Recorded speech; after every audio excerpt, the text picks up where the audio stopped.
Konnichiwa, Americans. Jericho Green here with you once again. This video is a little later than usual. Normally, during my work week, I have them up about 7 a.m., but I'm not working today. My rat race is over for the week. About to head to the Central Valley where the sun lives and have a little aura with the wife, kids, and my parents. Oh, this shirt? Oh, this one right here? This is that new green gear.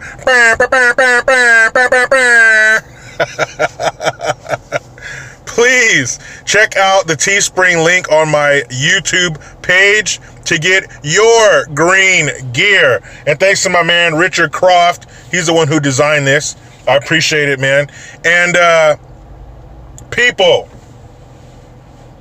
President Trump, again, is trying to do the right thing. He's a businessman. He's about that money, and that's what we need. So this time, he is going to remove some of the amenities for these children who are in the detention centers who have been separated from their parents.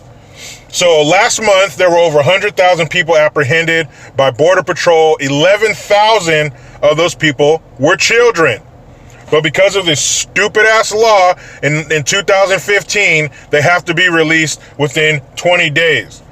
So while they're at these facilities, of course, they have medical attention, clothing, everything, recreation, video games, food, whatever they need.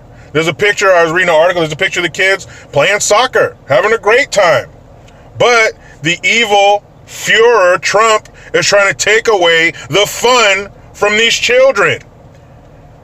They're going to start pulling soccer, English classes, legal aid, and one other thing I can't remember. But basically, they're leaving all of the important things intact: food, shelter, medical care.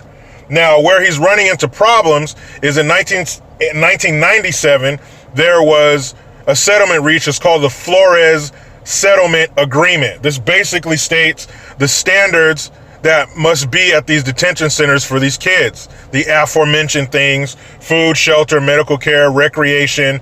It even got down to they need to have the proper boundaries for their age group. You know, things like that. Like, you can't have a 14-year-old in a crib, obviously. So they need to have proper space and all these other things, all the other things that they would get anyway because we are decent people. But of course, they're crying. I posted something on the community part of my page where the dumbest of the dumb, the most dumbest bitch to ever be in front of a camera, Alyssa Milano, was saying, like, this fucking guy, he's taking away health and happiness from these children. Really? So now we're responsible for their health and happiness. How about their fucking parents who trek them across the desert and all these harsh conditions to get here? But now we're responsible. And as far as I'm concerned, they're getting all the things that they need, minus the soccer and the legal counsel and all that stuff. Now, where he runs into the problem is in this Flores agreement, it's saying that they do need to have recreation, English classes, and legal counsel and access to, you know, judges or whatever they need. But we can't afford it. There are too many people. Back in 97, when they made these rules, it was a different time. That's almost 25 years ago. Now, when you get with somebody, whether your husband, your wife, your girlfriend, whatever, when it's just you two, it's fine, right? But you start having kids, you got to get a bigger place. Things change. There are more people involved here, more mouths to feed, so the rules change. That's what we're dealing with now. Last month, 11,000 kids. That's the scale it's on now, because they know the shit is going to stop. The gravy train is coming to an end. So let's get in there before they close the doors. Now they're asking for $2.9 billion to fund these programs, to fund these activities, for these amenities for these kids. So why don't you take that $2.9 billion, put up a fucking wall, and we won't have these kids here to take care of and to deal with in the first place. It's like that dummy in San Francisco, Mayor London Breed, that empty-headed ding-dong. She wants to be the test city for indoor shooting galleries, where they have places where the homeless and the junkies can go in there and shoot their drugs in peace. instead of solving the problem so you don't need to have this bullshit. Take this money that they need to give these kids fucking resort amenities, put the wall up, and we won't have these kids. Now, of course, they're tugging. Let me see your heartstrings so I can tug at them. A lot of these children are coming from violent situations in war-torn areas. Guess what, fool? We have children here that are living in war-torn conditions. Go to some of these fucking hoods and ghettos where children are being shot while they're doing their homework, where they're being gunned down on accident because they meant to get little so-and-so. You want to talk about that shit? Don't act like we don't have those same problems here. Don't act like those children's situations are more important than our children's situations. And where is the responsibility of these sorry-ass parents? Look, I've never been in a war-torn situation. I've never lived in a fucked-up country, thank God. But I don't think I would send my child off across the desert with some stranger to take him to the promised land. You're staying with me. If I go to the promised land, you go to the promised land. If I stay here, you stay here. And why don't they stay there and fix their government? Just because your government is fucked up, just because your country is violent, doesn't mean you can leave and come here.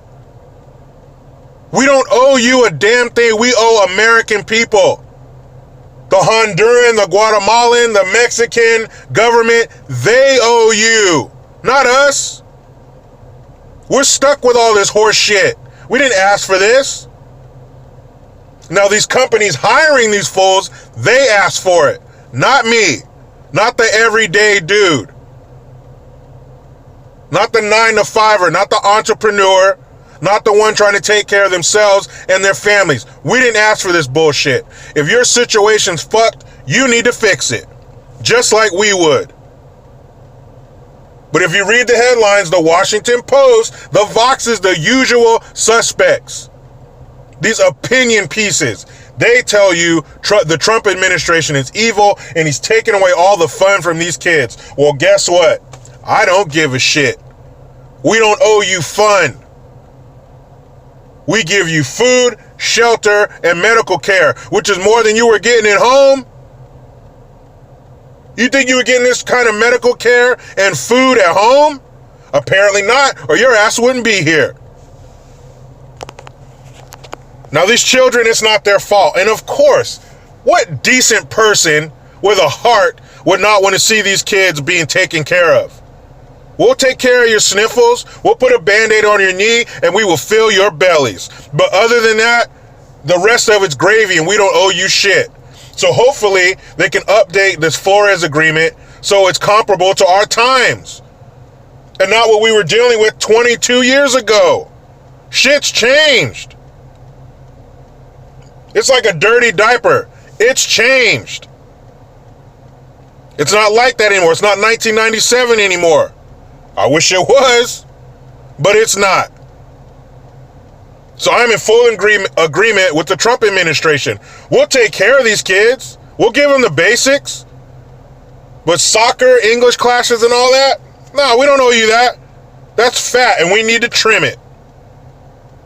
Now, people, normally at this point in the video, I would say I'm about to hop in the rat race, but I'm not. I'm about to hop in the fun race. My mom has a pool. We're about to barbecue and have some fun. But you know how it goes. I try to be done with the left, but they just won't let me. Please subscribe, hit that notification bell, utilize the PayPal link, go to the Teespring link. Get that green gear. I am Jericho Green. Man, I'm out.